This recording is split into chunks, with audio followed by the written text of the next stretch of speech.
Hey there, friends. My name is Rabbit, and thank you so much for joining me for episode number 59 of our semi-blind run in Hoshigami, Ruining Blue Earth.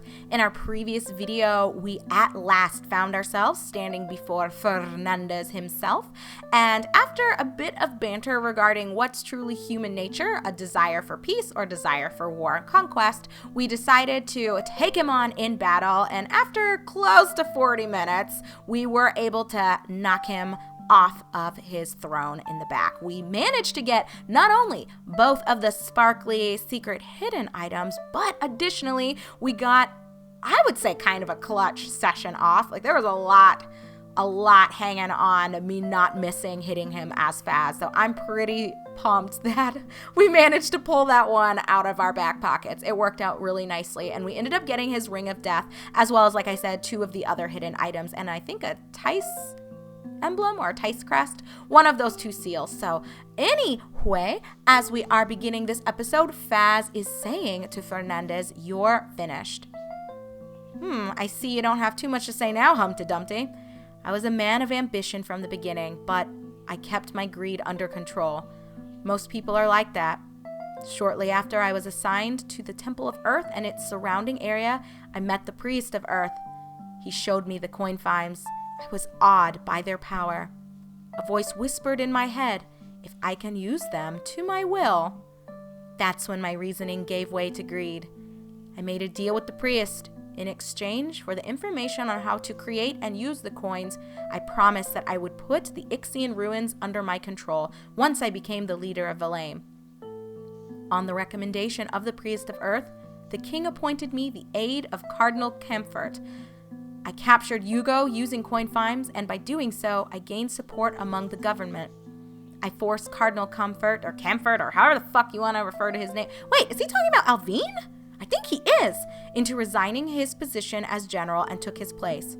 After I succeeded with the military campaign against Nightwild, I was appointed as premier of Valame.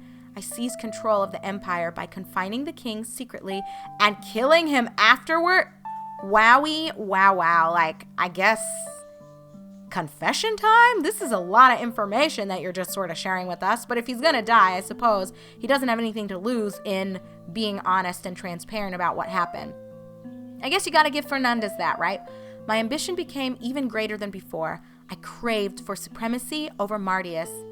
But that was all planned by the Priest of Earth. He used me to start a continent-wide war so people would use coin finds and consume the power of the elemental spirits. His plan, it's to reduce the spirit's power that sustains this continent and to bring about the prophecy. And you came in contact with the priest as foretold. The legend has begun to become reality. Both you and I were mere pawns to the Priest of Earth. I don't know what the priest is planning next, but he did say that the prophecy will move to the next stage, and as long as the prophecy is fulfilled, humans will become extinct. My guess is that he is trying to bring back the ancient spirit. Because of my greed and ambition, I couldn't break away from the Priest of Earth. Try if you can. The Priest of Earth and Blackthorn went to the Temple of Earth. Overcome your weakness and stop him from achieving his goal. If you can't do that, you can never bring peace to Martius. I will, Fernandez. Then I shall watch you from hell. What the fuck? Fernandez! Everything I've done was according to my will. Likewise, I will end my life by my own hand.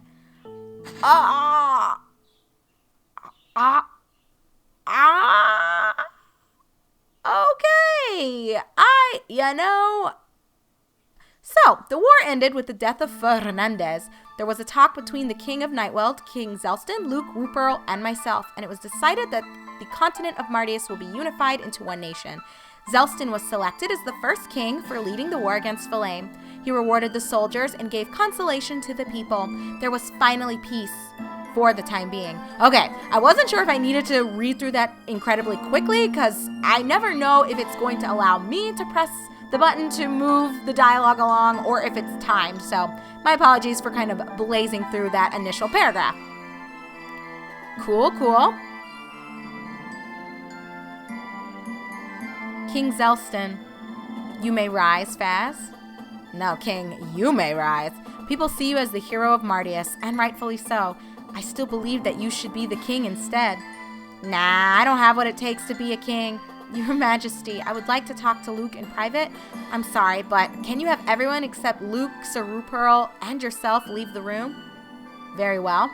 I want all of you to leave us for a moment. Why wouldn't we just go into a different room instead of asking like 6 to 9 or however many fucking people were in there? I think it was 6. But there could have been other people standing by the doors and who knows where else. Like, that's very odd, Faz, but whatever. Luke, I'd like to ask you about your book on the legend of King Sarnas. How did you learn about it? A man named Limeray told me to ask you about that book before he died. He said that once I talk to you, I'll learn why humans need to make an atonement to the elemental spirits. Limeray believed that this world must be returned to the spirits and the humans must perish. He fought till the end, standing firm on his belief. I think the reason behind his belief is related to the plan of the Priest of Earth. Alright, I will tell you what I wrote in my book. Damn, King Zelston, looking so good. Luke, it's alright, Zelston. This is my fate, and Faz has the right to know. What's discussed in my book is entirely different from the legend of King Sarnas that's commonly known today. Sarnas and Elvia were secretly in love, but they used each other to rule the continent of Mardius, with Sarnas as king of the humans and Elvia as queen of the elemental spirits. So kind of like friends with benefits or romantics with benefits, to an extent. Though Sarnas belonged to the royal family of Ixia, he didn't lead a respectable life. He was stripped of his right of succession, but he held an ambition to become king of Ixia. Elvia, on the other hand, was the spirit of highest stature, although other spirits below her rank were after her position. She feared that her forbidden love with the human would come out in the open. Sarnas used Elvia to gain the supremacy over Mardius, while Elvia used Sarnas to keep her position and her love for him. They used the power of the elemental spirits to rebuild the kingdom of Ixia, and then sealed a large number of spirits, including the great spirits who sought Elvia's position, in accordance with the pact. So Elvia was actually a bitch and locked away other spirits who, perhaps even rightfully, wanted to take her place. Which would, I don't think there's anything necessarily wrong with that. If someone's a more fit leader than you, they should have a right to eventually hold the role as leader or ruler or whatever, high goddess. I know, Faz's face, legitimately my expression right now. Wait, Luke? Then who's Via? In the legend, Via destroyed Ixia and he was vanquished by King Sarnas and the Hoshigami.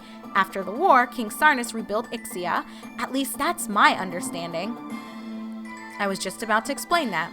Via did exist.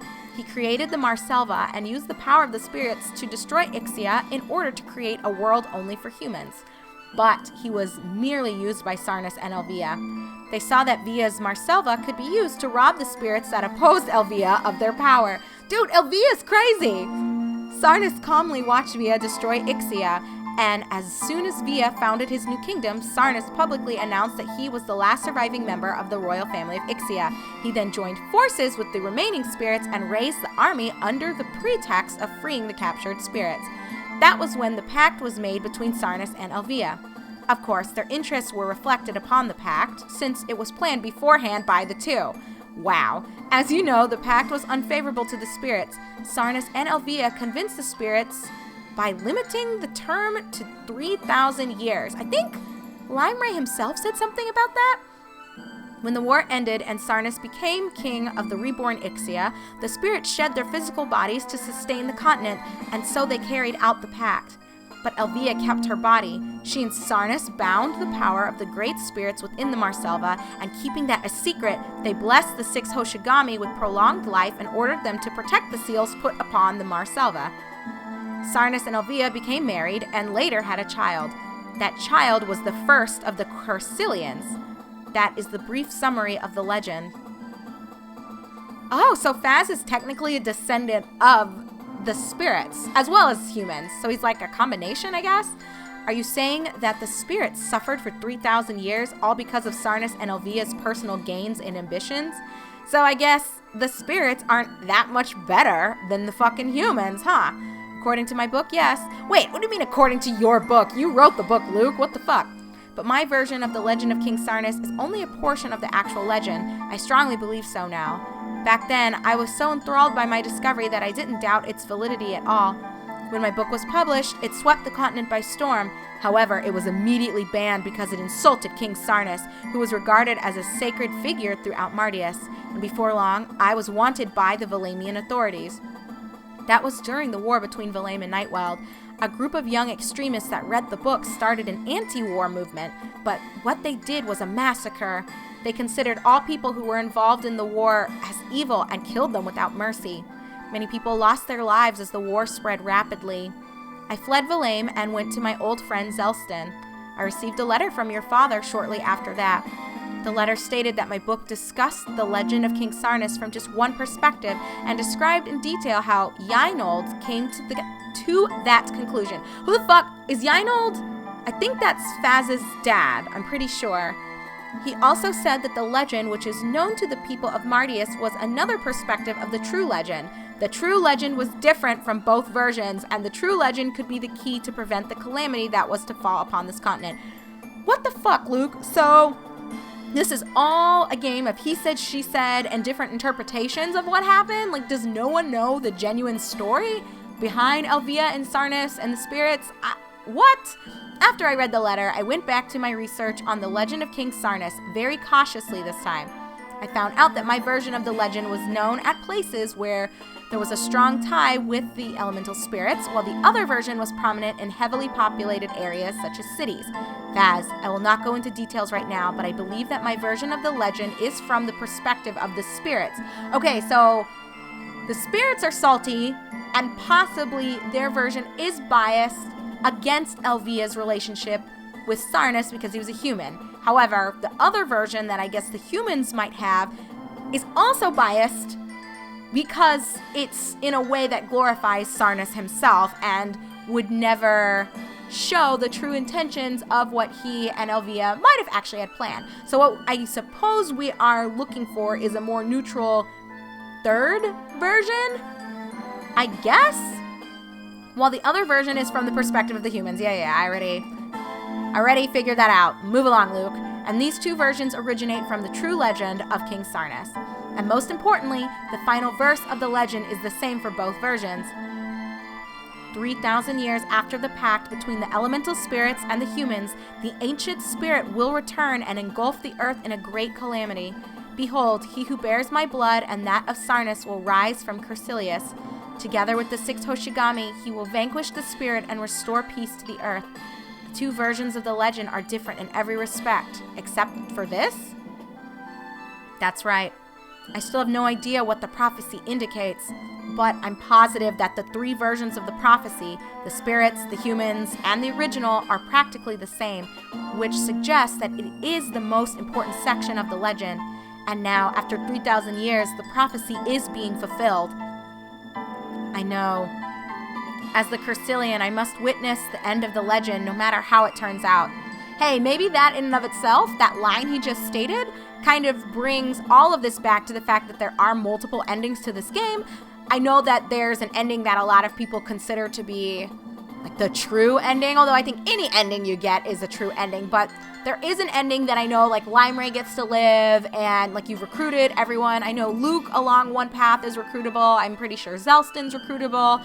Obviously Jacqueline that we had gotten rid of forever ago is recruitable. I don't think from things that people have told me that Chroma bears any major impact on which ending or path you ultimately get, but I know depending on if Limeray lives and which of these other primary focal characters end up joining your party, that influences which of the several paths you end up taking. And I don't know how many endings there are. I've heard that there are only really like 3, but maybe there are like 5 or 6. I don't know. Honestly, I don't really fucking care, but just thought I'd throw that out to you guys that it seems to me anyway like that line that Faz just offered where he's saying, I need to see it through regardless of what happens and what the end truly looks like.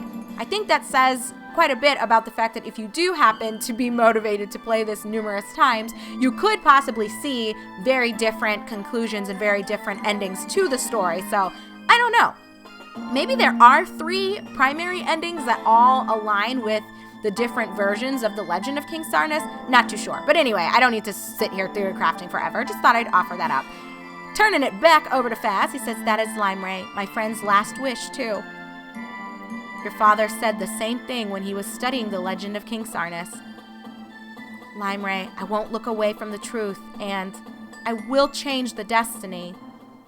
Well, let's hope we can change the destiny. I mean, Limeray's dead, so I don't know how big of an impact Faz is going to have, but I don't know how different the endings truly are. It might be along the lines of what you see in like Star Ocean the Second Story, where the ending, it has like a general ending, and then there are little specific relationships that form throughout the course of the game, depending on choices you make and who you recruit. So maybe that's kind of how the endings are here, and there's not really that big of a difference, so much as little minute details.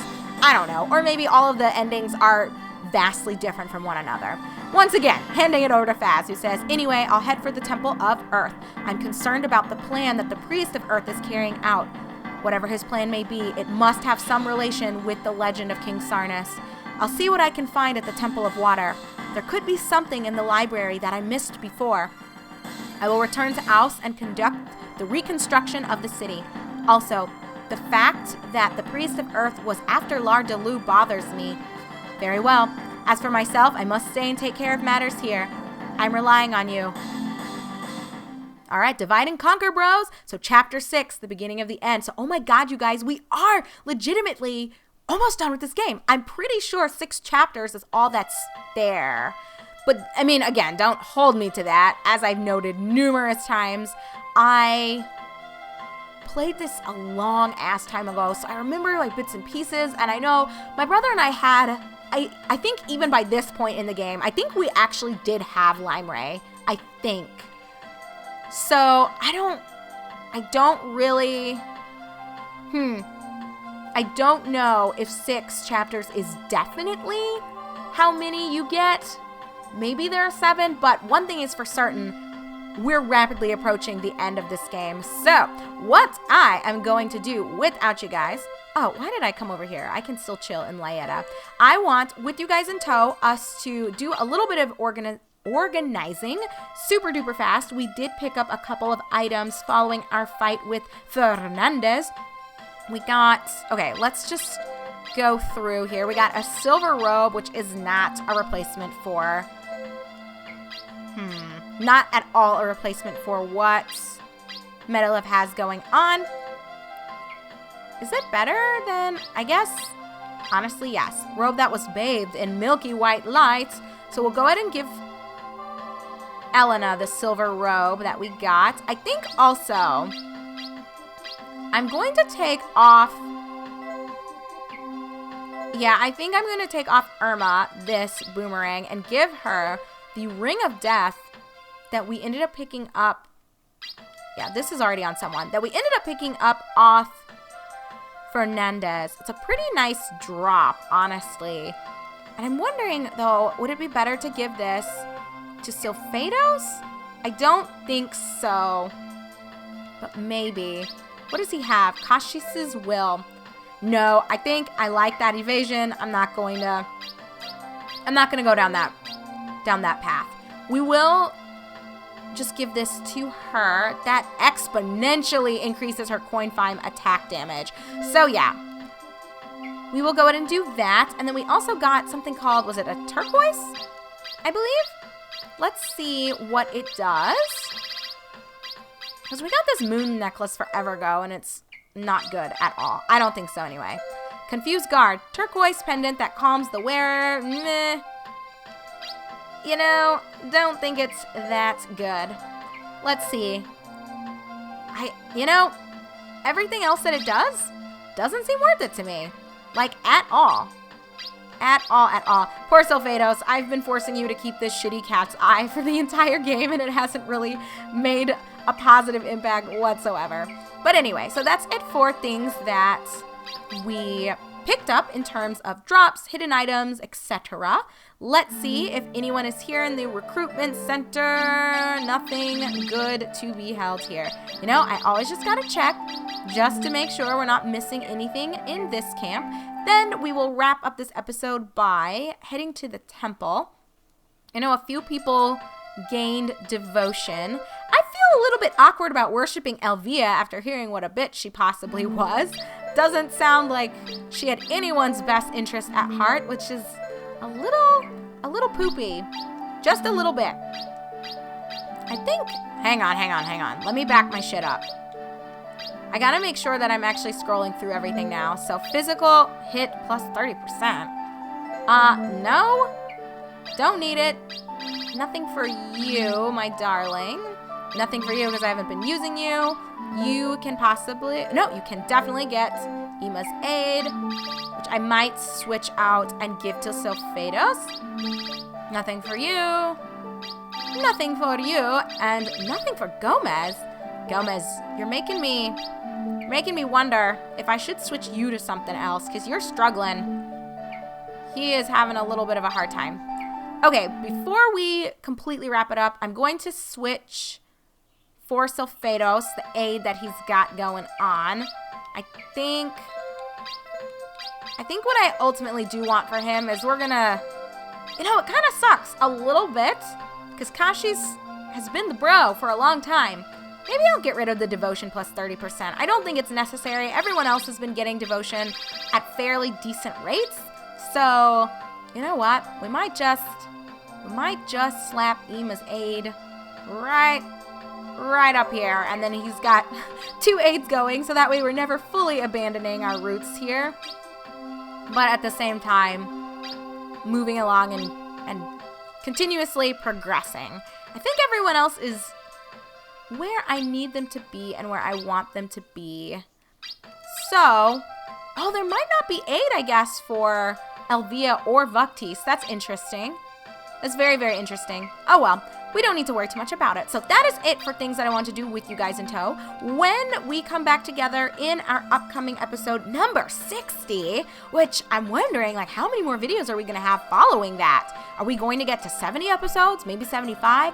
We don't have that much longer left in the game's story itself, so I guess we'll find out. But just so you guys know, I will make my way through the Tower of Trial as usual on my own. I will bring you guys back and share with you any changes that have happened without you. More than likely, all that's going to primarily occur is I'm going to try to scale up some of my cure coins, or depending on if I get some decent drops in the tower itself, I might just switch some things out and then no longer really fuck with engraving, just because we're reaching the end of the game, and I think, it doesn't matter if we have super OP coins. The offensive ones, once again, I think are the most important, with next being, well, maybe it's a tie between the cure coins. So as long as my cure zoos are doing what they need to do and I'm getting the AoE off, I don't really care about any of the status healing items or any of the status effect dealing items. It just is what it is. So as always, I will share with you guys any changes that transpire without you. Shouldn't be a lot, but we'll talk about that when we resume the story in episode number 60. So thanks for watching all of this, my friends. I know this journey it's been interesting for a playthrough and for a Let's Play, and that I think this game, for even a tactical RPG, has not been as exciting as others could have been. So I think as soon as we wrap up this game, hopefully in the next couple of weeks, I think I know what I will be playing for you guys. I'm not 100% sure, but it's going to be a lot more narrative driven and not have as much downtime, I think, and just as much repetitiveness with music and the fights and all of that good stuff. But anyway, I'm just glad that we're tackling something new. It's another game that we can check off our list that we endured together. So, for what it's worth, I think that's at least its own accomplishment, even if it hasn't been my favorite and probably your favorites. But thanks either way for still listening to me droll on, for still joining me for the story thus far. My name is Rabbit. This is my semi-blind playthrough of Hoshigami Ruining Blue Earth, and I look forward to catching you guys up to speed with what takes place following my solo trek through the Tower of Trial. So I'll see you guys later. Take care until then.